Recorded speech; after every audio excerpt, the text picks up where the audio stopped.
ایک بھائی نے فرمایا کہ ہم قبرستان میں جاتے ہیں تو اپنے جو جس کے پاس جا رہے ہیں ان کی قبر کافی دور ہوتی ہے، تو ہمیں مجبوراً دوسری قبروں پہ چڑھ کر وہاں تک جانا ہوتا ہے۔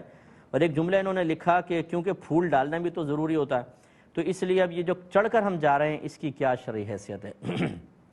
دیکھیں، پہلی بات تو یہ کہ پھول ڈالنا کوئی ضروری نہیں، کسی نے بھی نہیں کہا۔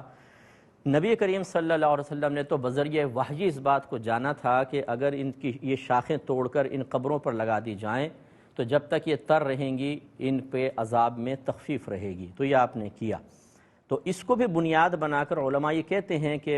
اس سے یہ ظاہر ہوا کہ جب تک چیز تر رہتی ہے اللہ تبارک و تعالی کا ذکر کرتی ہے، اور وہ ذکر اصل میں باعث تخفیف عذاب بنا، تو اس لیے ایسی کوئی چیز ڈال دینا کہ جس سے مطلب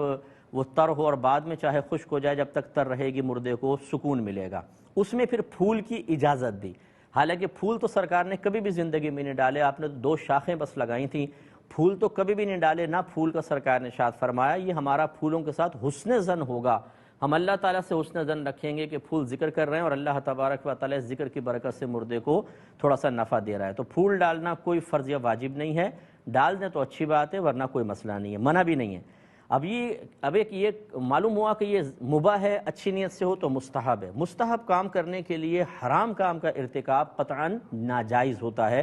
اور قبروں پہ چڑھنا حرام ہے۔ نبی کریم صلی اللہ علیہ وسلم نے قبر سے ٹیک لگانے کو بھی منع فرمایا، چاہے جائے کہ آپ پھلانگتے ہوئے اور چڑھتے ہوئے پھدکتے ہوئے وہاں پہنچنے کی کوشش کر رہے ہیں، تو اتنے مردوں کو تکلیف دے کر جائیں گے اور وہاں جا کر ایک کام آپ نے مباح یا مستحب ہی کرنا ہے، ان سب کا وبال آخرت میں ہوگا۔ نبی کریم صلی اللہ علیہ وسلم نے ایک شخص کو قبر سے ٹیک لگائے ہوئے دیکھا تو آپ نے فرمایا اے شخص، تو قبر والے کو اور قبر والا تجھے تکلیف نہ پہنچائے۔ شرع یہ لکھی ہے کہ اس کے ٹیک لگانے سے مردے کو اذیت ہوئی،